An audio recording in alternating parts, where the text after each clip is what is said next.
Good evening friends, এটি একটি নতুন ভিডিওটি নতুন, কিন্তু এ হচ্ছে আমার কাছে অনেক আগে থেকেই ওষুধ খায়।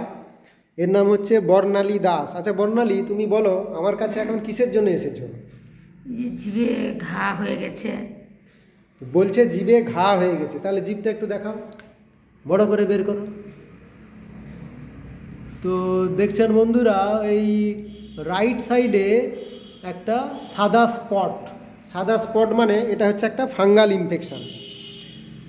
তো রিংওয়ার্ম লাইক ফাঙ্গাল ইনফেকশান বা যেটাকে অ্যাপথি বলা হয়, এটি এর হয়েছে। আচ্ছা, তুমি এই সমস্যায় কতদিন ধরে ভুগছো? এই 8 দিন মতন হবে। 8 দিন মতো হলো। আচ্ছা, তোমার অসুবিধাটা কি হয়? অসুবিধাটা বলতে ওটা মানে ফুলে গেছে, ব্যথা, খাবার খেলে অসুবিধা হয় প্রচণ্ড। তার মধ্যে সকালবেলা ব্রাশ করার পরে জিভ ছিলে প্রচণ্ড রক্ত বেরায়। এবারে রক্ত বেরানোর পরে তখন প্রচুর ব্যথা করে আর কি, বিরক্তি ভাব লাগে। আর গরম জল টল দিলে তখন একটু ভালো লাগে আর কি। আচ্ছা। আর সবজি টবজি খেলে মানে ওখানে একটু চুলকায় সবজি খাওয়ার পর।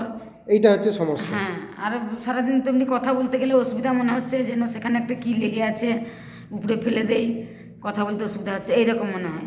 এইরকম মনে হচ্ছে। হ্যাঁ। আচ্ছা, ও অনেক আগে থেকে আমার কাছে ওষুধ খায়, অন্য সমস্যার জন্য ওষুধ খেয়েছিল। ওর পায়ে একটা স্কিন ডিজিজ ছিল এবং সেটা আমার কাছে ওষুধ খেয়েই ভালো হয়ে গেছে। এর ভিডিও আগে আছে, বন্ধুরা দেখতে পাবেন। তো এর পায়ে এরকম একটা সাংঘাতিক স্কিন ডিজিজ ছিল, সেটা আমার কাছে ওষুধ খেয়েই ভালো হয়েছে।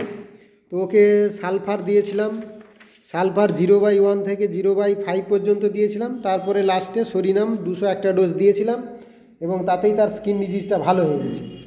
তো এখন আমার কাছে নিয়ে এসছে ওর মুখে একটা আপথি ফাঙ্গাল ইনফেকশান, সেটার জন্য।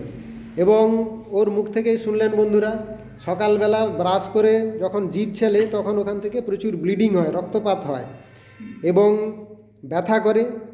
আর ওটা ঠান্ডা কিছু খেলে, ঠান্ডা জল টল না, গরমটা খেলে ভালো লাগে। এই হচ্ছে সমস্যা। তো একে এখন কি ওষুধ দেওয়া যায়?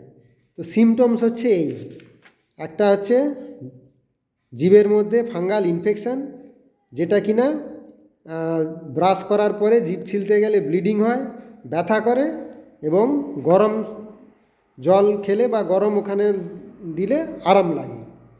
এই হচ্ছে সিমটমস, এছাড়া আর আমরা কিছু পাচ্ছি না।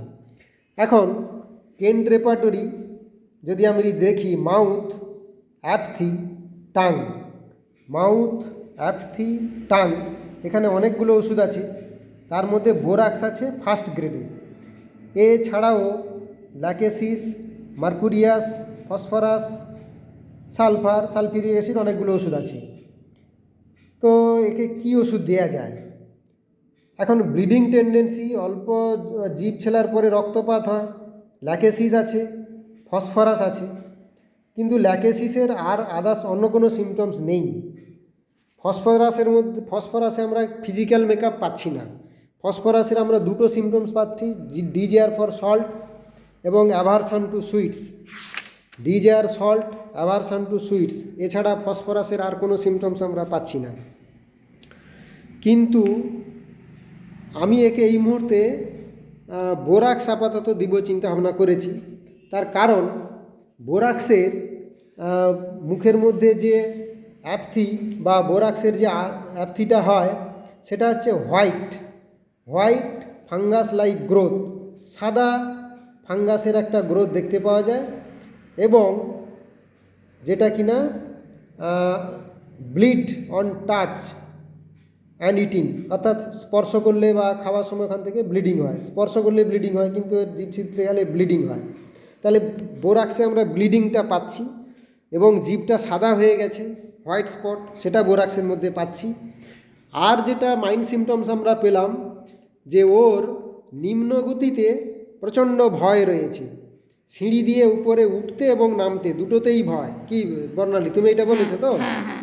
ও স্টেশনে গেলে প্ল্যাটফর্মে উঠতে ভয় পায় এবং প্ল্যাটফর্ম থেকে নিচের দিকে নামতে প্রচণ্ড ভয়, অর্থাৎ ফিয়ার অফ ডাউনওয়ার্ড মোশন আমরা পাচ্ছি। তো এই সিমটমসগুলোর উপরে ওকে আমি এখন বোরাক্স 30 কয়েকটা ডোজ প্রেসক্রিপশন করব। দেখা যাক রেজাল্ট কী হয়। ফলো আপ কেস আমরা অবশ্যই জানাবো।